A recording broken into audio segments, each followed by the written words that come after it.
I've seen some pretty amazing things out in wilderness areas in terms of wildlife and just amazing beauty. Today on This American Land, a real hidden gem in the Central Rockies.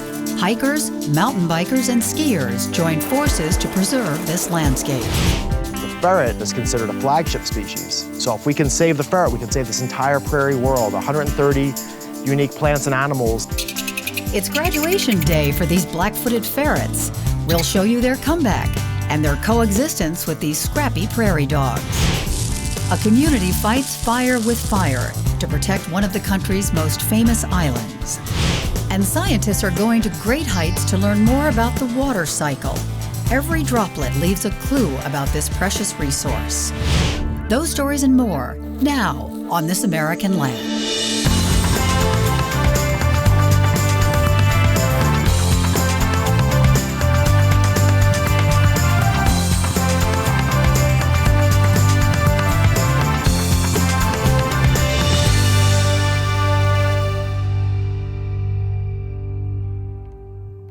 Funding for This American Land provided by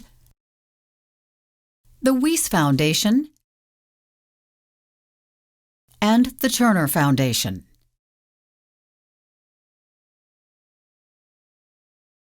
Hello and welcome to This American Land. I'm Bruce Burkhart. And I'm Caroline Ravel. Today, and on every show, we'll take you to some of the most beautiful places you may have never heard of. In our first story, outdoor lovers live out their passions in many ways in the Rocky Mountains. But whether it's on foot, on skis, or on a bike, most agree that this special place should be saved for future generations.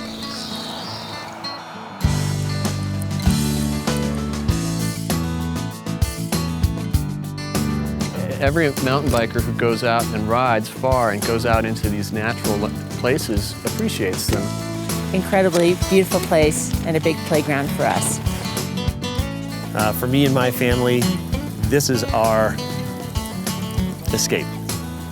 This is our solace. We are able to come out in the wilderness and hike and be together and slow time down.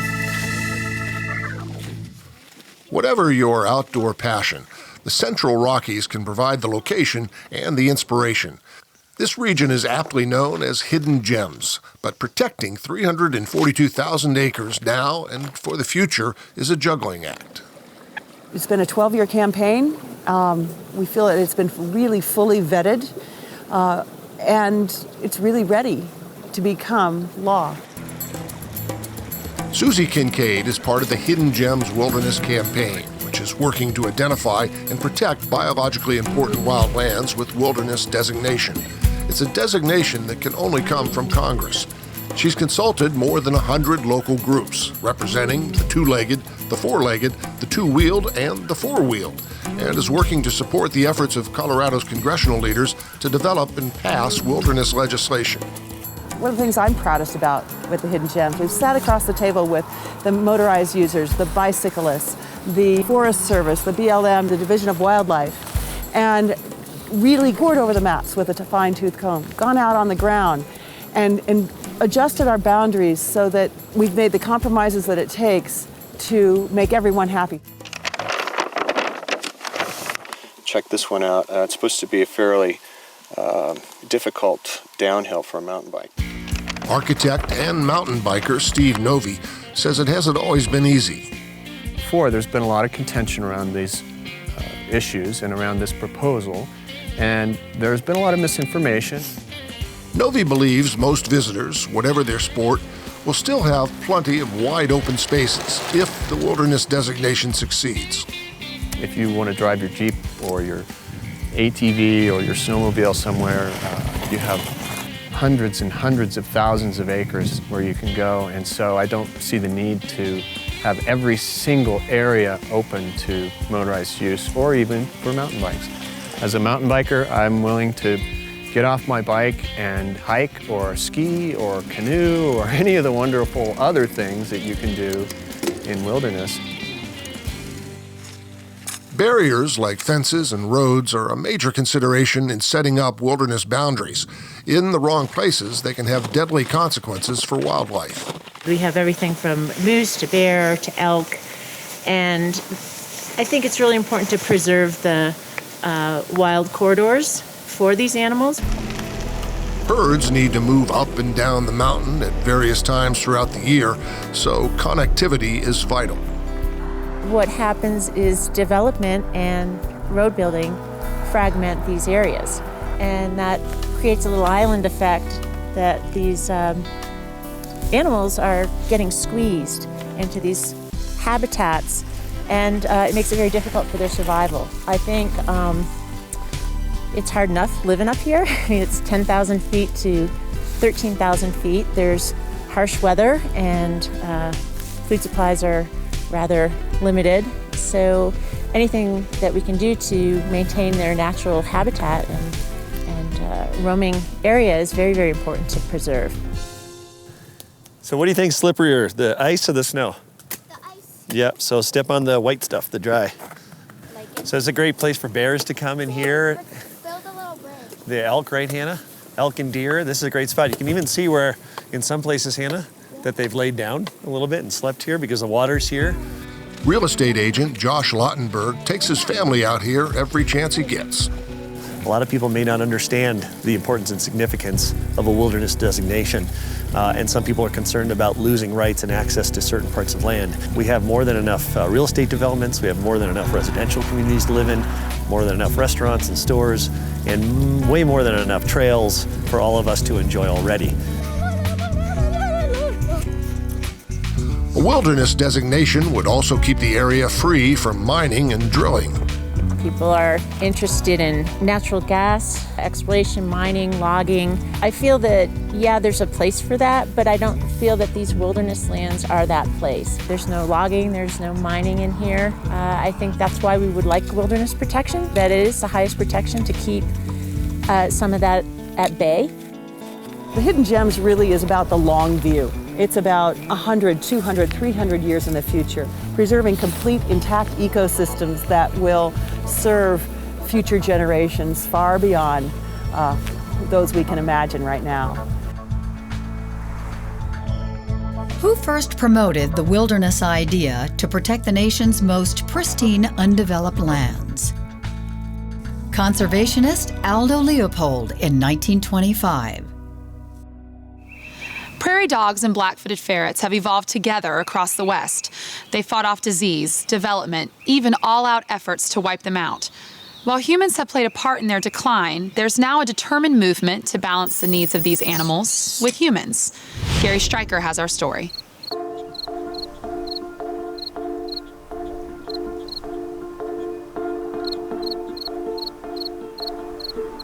On the central plains of North America, a few animal species like bison and birds of prey seem tied to the landscape. But none seems to belong here more than the prairie dog. And among these prairie dog towns that can stretch for miles, there's a special predator that relies on prairie dogs for its very existence: the black-footed ferret. Well, the black-footed ferret's a pretty small animal, but it lives in a really big country. And despite the fact that it's small, it's a top-end predator in its ecosystem. It's dependent upon prairie dogs. More than 90% of its food, as well as the burrows where it provides shelter for the ferret. Historically, they were across the landscape throughout the Great Plains associated with white-tailed prairie dogs, Gunnison prairie dogs, and black-tailed prairie dogs, which covered, basically from the northern part of Mexico all the way up to extreme southern part of Canada. Black-footed ferrets were once common on these plains, but they were driven to near extinction in the early 20th century. Now, it's one of the rarest mammals in the United States. The prairie dog is considered the keystone species of the entire ecosystem. You pull one thing out, and the whole thing collapses. The ferret, on the other hand, is considered a flagship species. So if we can save the ferret, we can save this entire prairie world, 130 unique plants and animals that are unique to North America. Today, close to 1,000 black-footed ferrets are surviving on these plains, thanks almost entirely to a large-scale conservation effort led by the U.S. Fish and Wildlife Service. We house approximately 70% of the world's captive black-footed ferrets for breeding purposes. In Colorado, ferrets are bred in this conservation center and then trained to live in the harsh world outside this controlled environment. The black-footed ferrets are managed in order to minimize loss of genetic diversity. So we have a core captive colony of about 300 individuals, and then we determine the animals that are going to be reintroduction candidates based on genetics. In these holding pens, ferrets face the elements of the natural world for the first time, learning the skills they'll need for the next step, reintroduction into the wild. All the black-footed ferrets that go out for reintroduction spend a minimum of 30 days in these pens. About 200 individuals per year, kits, come out into the pens either with or without their mom. Black-footed ferrets would start separating from their moms about 120 days of age. So we want to make sure the kits and the mom come out right around 60 days of age, so they get an extended period of time to experience life in an underground burrow system and have the opportunity to kill live prey, which for these guys is prairie dogs. They're undeniably cute and charismatic, but prairie dogs have long been considered a nuisance species throughout the Great Plains, particularly among ranchers. There have been sustained campaigns to cull their numbers, and because their fates are intertwined, as prairie dogs became more scarce, ferrets declined as well. The prairie dog, they were kind of being attacked on all fronts. You had a growing human population moving west, converting prairie habitat to agricultural land. You start fragmenting habitat, and animals can't get from one area to the other. You have diseases that can wipe out a population, and that's what happened on the western side of things. Sylvatic plague, an exotic disease from Asia, came in and started wiping out the rodents, the ground squirrels in California, then moved into the prairie dogs. By the late 1950s, it was feared that black-footed ferrets were extinct. What happened is gradually prairie dog complexes decreased in size and they were further and further apart. Larger impacts were related to poisoning campaigns where their prairie dogs were removed, their food was removed, and then plague, which directly killed them, which is carried by a flea vector. And it's the same plague that affected humans throughout human history. A small population of ferrets was discovered in South Dakota in 1964, but they died out soon after. And then, in 1981, there was new hope for the species when another previously unknown colony was found in Wyoming. September 26, 1981 is when a ranch dog named Shep actually rediscovered the species. So when we found those animals at Meeteetse, Wyoming, we had a second opportunity to set the species on the road to recovery. 20 ferrets were rescued and became the nucleus for the current restoration effort. We've produced over 7,700 kits in captivity. We've released over 2,700 kits in 8 states in the US, as well as Mexico and Canada, and we now have about 1,000 black-footed ferrets in the wild. Today, a group of these ferrets is graduating from this breeding room at the Conservation Center. This is kind of a room full of males and female black-footed ferrets that are part of the breeding program. Today, we're moving some of the animals that have gone through the preconditioning process of munching on live prairie dogs, and they're being trapped up this morning from their individual cages to head off to a reintroduction setup in South Dakota, and that's called the Bad River Ranch. We're going to put them in individual kennels, load them on up in the truck, and then send them down on the road to recovery.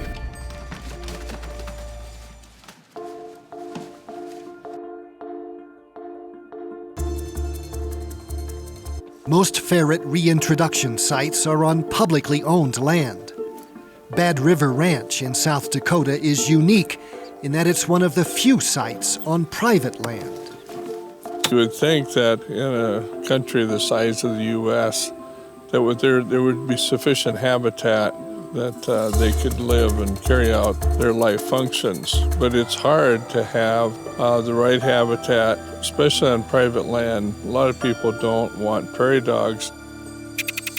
If you're a landowner and you have a small land holding for the West and you have a few hundred head of cattle, you're trying to make it and you look out your pickup window and you see prairie dogs clipping down the grass, consuming the grass, particularly in the dry years it just looks like it's dirt. You're going to say to yourself, I can't afford to have those on my landscape, particularly in those concentrations. Owned by entrepreneur and conservationist Ted Turner, Bad River Ranch sets an example of how conservation and commerce can exist together. You can have a lot of wildlife, a lot of non-consumptive species out there as well, and still have a profitable ranching effort. Though it makes a great temporary home, Bad River Ranch is not the final destination for this group of ferrets. Here, their progress will be monitored as they prepare for their permanent relocation site. So right now what we're doing is we're spotlighting for black-footed ferrets that we released last night. Once we get to the burrow, we'll put a transponder reader down which will read a microchip in the ferret that will help us identify the individual ferret.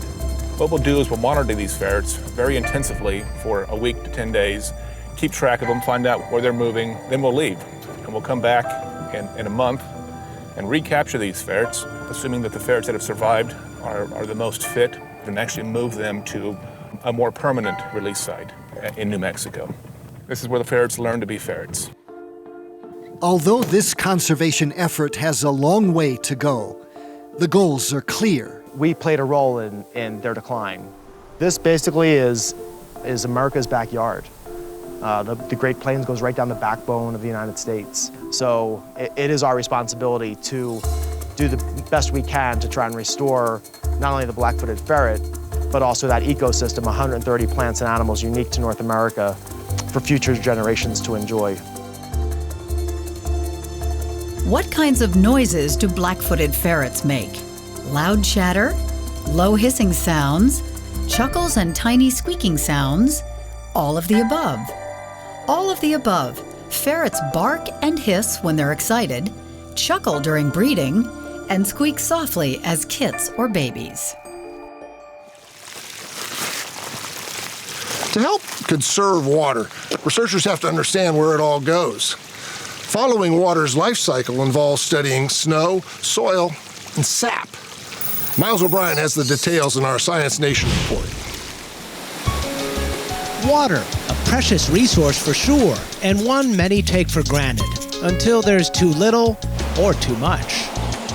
Scientists and engineers have positioned instruments at the Susquehanna Shale Hills Observatory at Penn State to find out more about the water cycle.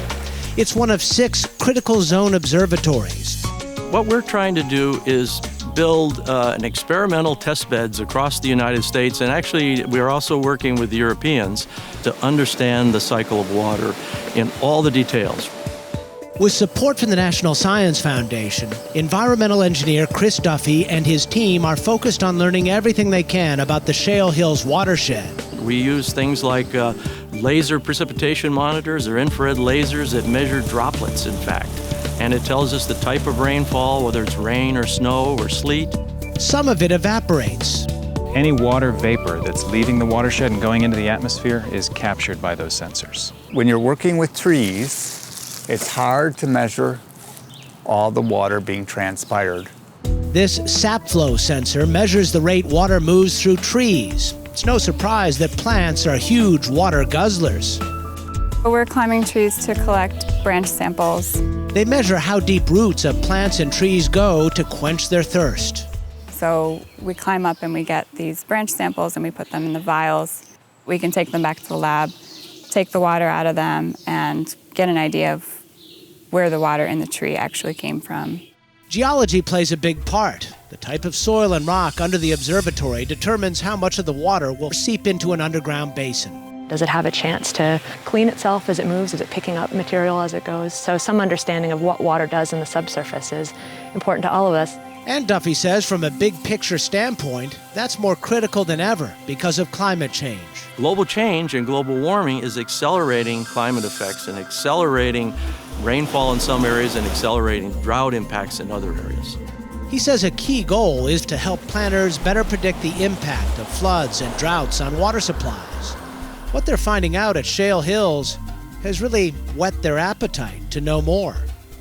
For Science Nation, I'm Miles O'Brien. A forest with 10,000 trees will retain 10 million gallons of rainwater each year. From water to fire, When most of us think about wildfires, we're thinking about the West. However, in Massachusetts, on the island of Martha's Vineyard, controlled burns are helping to protect against the threat of uncontrolled wildfires.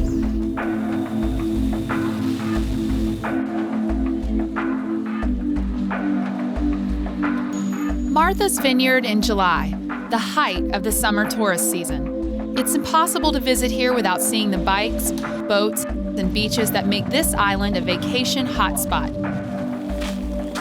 But most visitors never see what Bob Bale sees when he comes here. The island has the ability for fire to carry across it very quickly and very destructively, and very intensely.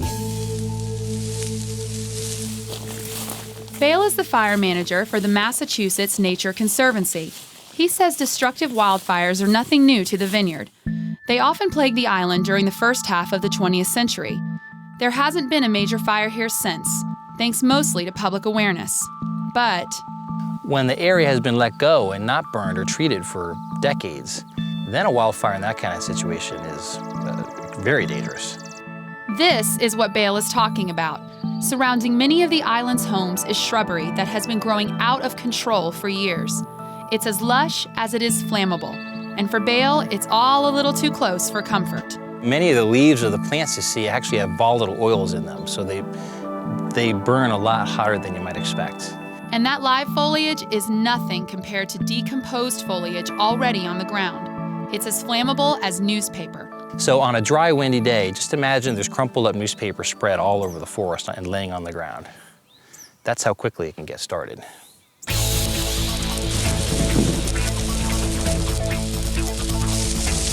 So Bale fights the threat of wildfires with some fire of his own.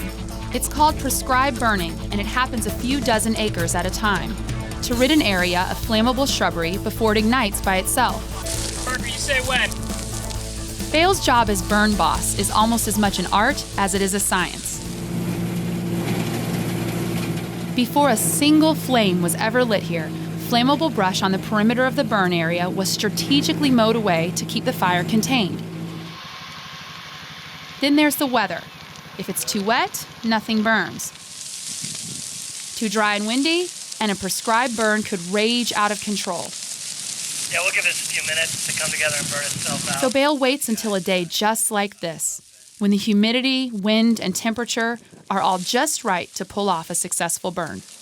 We performed the job safely, so the controlled burn was done without harming anybody. Once a fire like this burns out, all that remains is a barren landscape. But prescribed burning, when done right, really boils down to good ecological housekeeping. After just a few months, life will erupt from the ashes. The ash that's left behind from the fire is a natural fertilizer. So that gives the plants lots of energy. And then because the needles from so many of the trees were burned off in the fire, there's a great deal of light hitting the ground. So that provides energy for the plants too. So they rebound really quickly. That's more than 4 feet of growth in 3 months. The ecosystem on Martha's Vineyard is remarkably resilient to fire. Surprisingly, much of the charred vegetation can easily survive burns, and that's important. The pitch pine has really thick bark, so it's really insulated from heat to protect the living tissue of the tree. It still has the ability to resprout. See, it's coming out of the side of the tree here. And this tree is still alive. Even if we totally kill the top of the tree, it can still resprout from the ground. So it's a really resilient tree that can take a lot of heat. So you see this about 8-foot tall scrub oak has all been top killed. The plant is still alive, the roots are still alive, so it's gonna resprout pretty vigorously. And what is good for the plants here is also good for the animals. We opened up the forest, so more lights on the ground. You know, that way it's gonna make better habitat for a lot of rare species. Not so rare a species here are tens of thousands of homeowners like Peter Lankowski. He's had a house here since 1986. You actually came in and you cleared all that section. So the bobcat came through and mowed all that. Bale spreads the word about a program called Firewise, where he and other officials fan out across the island, advising residents like Lankowski about pruning back brush that could ignite the landscape and their homes. People I have talked to on the island, people are concerned. It really doesn't hit home until you understand that this fire can go a mile in 20 minutes. And so nobody is really safe. Bale says regular controlled burn should happen every 3 to 7 years. Burning's been done at Martha's Vineyard now for ecological purposes for the last 24 years. And I think a lot of folks who are, live here year-round are aware of its benefits for public safety and ecology, and they're very supportive.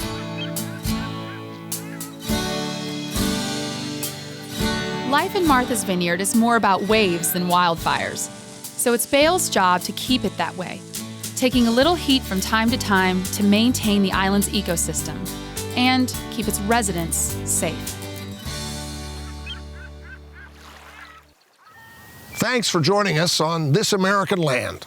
Here's a quick look at one of the stories we're working on for a future show. Now that's the way to get a girl's attention. Size and savvy mean everything to these fiddler crabs. From all of us at This American Land, we'll see you next time.